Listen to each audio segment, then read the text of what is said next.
안녕하세요.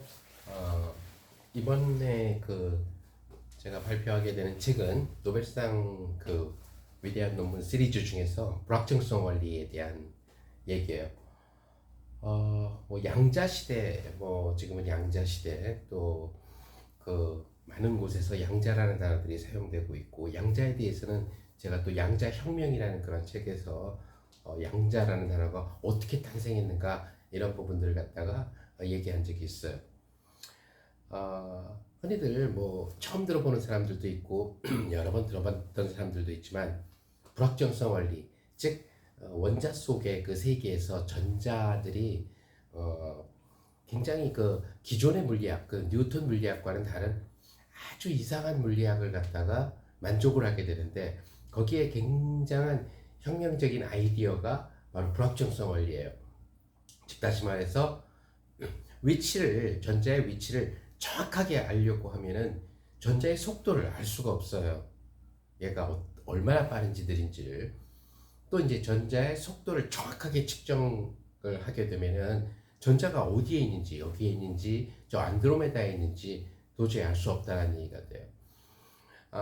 이 책에서 1925년에 불확정성 원리가 하이젠베르그에 의해서 첫 논문이 나오게 되는데 하이젠베르그의 그 위대한 논문을 독자들한테 어떻게 하면은 좀 더 쉽게 이해를 시키느냐. 물론 이제 뭐 물리학과 학부생이나 또는 석박사과 정학생들 같은 경우에는 물리를 많이 공부를 하게 되니까 배우게 되지만 모든 독자들이 다 물리학과나 아니면 물리학을 전공하는 사람들은 아니기 때문에 뭐 굉장히 수학을 갖다가 조금 앞서가는 중학생이나 아니면 고등학생들이 이해할 수 있도록 좀 친절하게 이 책을 써봤어요. 그러다 보니까 이제 빛에 대한 역사, 즉 광학에 대한 역사를 갖다가 스타트로 잡아가지고 쭉 빛의 아주 오래된 고대 그리스 시대에서부터 중세 유럽의 그 시대까지 광학에 대한 역사, 즉 빛에 대한 역사를 갖다 쭉 살펴보았고요. 그런 다음에 이 불확정성 원리가 1925년에 논문으로 나오게 되지만 여기에 결정적인 역할을 하게 된 것은 1924년도에 드브로이라고 하는 프랑스 물리학자가 쓴 물질의 이중성이라는 논문이에요. 그러니까 모든 물질은 파동의 성질과 입자의 성질을 함께 갖는다는 거죠. 그래서 그 얘기를 갖다가 하게 되고 그걸 통해 가지고 우리가 이제 중세 프랑스에 1800년대 아주 유명한 수학자가 있어요. 뿌리에라고 하는. 이 뿌리에라는 수학자는 열의 전도를 갖다가 수학적으로 연구를 했어요. 우리가 쇠젓가락을 갖다가 끓는 물에다 이렇게 되면은 쇠젓가락 끝이 뜨끈뜨끈해지죠. 그래서 쇠젓가락으로 라면 물을 젓지 않고 주로 나무젓가락을 이용을 하게 되죠.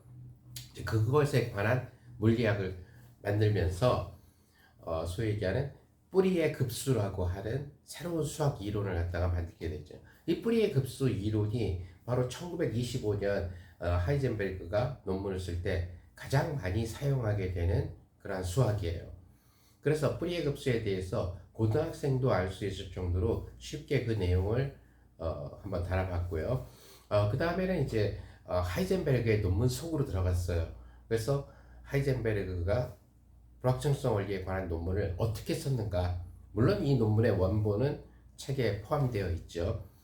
그래서 그 강의 내용과 뒤에 있는 책의 논문을 갖다가 이렇게 비교해 보면 나도 하이젠베르그의 1925년 논문을 이해했구나 이렇게 얘기할 수 있어요. 같은 해에 하이젠베르그의 친구이자 동료인 보른과 그 다음에 보른의 제자인 요르단, 그래서 보른 요르단이 비슷한 방법으로 불확정성 원리를 연구를 하게 되죠. 물론 이제 보른, 요르단, 하이젠베르그 세 사람은 함께 논문도 쓰기도 하고 그러죠. 자, 그리고 나서 그 이듬해 1926년에 결국 불확정성 원리를 만족하게 되는 전자는 어떤 방정식을 따르게 되냐. 물리는 어떤 방정식이라는 것이 굉장히 중요해요. 예를 들어서 아인슈타인 방정식, 뉴턴 방정식. 그러니까 불확정성 원리를 따르는 이러한 전자와 같은 양자들은 뉴턴 방정식이 아니라 새로운 방정식을 따르게 될 텐데 그 방정식을 찾아낸 것이 바로 오스트리아가 자랑하는 물리학자 슈레딩거예요.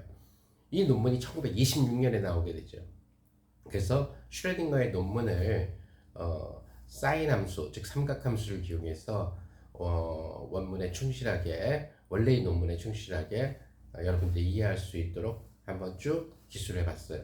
그래서 불확정성 원리, 그 다음에 양자역학의 탄생, 프랑크가 양자론이었다면 이제 드디어 양자를 이용한 물리학에 대한 책이 만들어지기 시작하는 시점이죠. 그래서 양자역학이라는 학문이 나오게 되는데 이것은 결국 1924년부터 26년까지의 약 3년 동안에 드브로이, 그 다음에 하이젠베르그, 보른, 요르단, 슈레딩거, 뭐 그 외에 또 다른 많은 물리학자들이 기여를 했지만 주로 가장 혁명적인 아이디어는 하이젠베르그가 냈고 그것을 기록을 해서 전자들의 불확정성을 일단은 전자들의 운동 방정식을 갖다가 찾아낸 것은 결국 슈레딩거였다.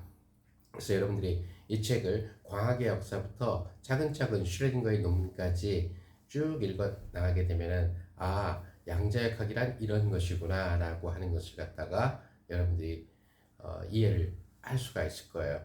그래서 역사에 대해서 잘 모르는 물리학과 학생들에게도 도움을 줄 수가 있고 아니면 물리학을 전공하지 않게 될 뭐 공학도라든가 아니면 일반인들이라든가 아니면 고등학생이라든가 그래서 관심 있는 물리에 관심 있는 이러한 사람들이 이 책을 읽으면 이러한 논문들을 잘 이해할 수 있을 것 같아요. 네, 그러면은 다음 책에서 만나 뵙도록 하죠. 안녕히 계세요.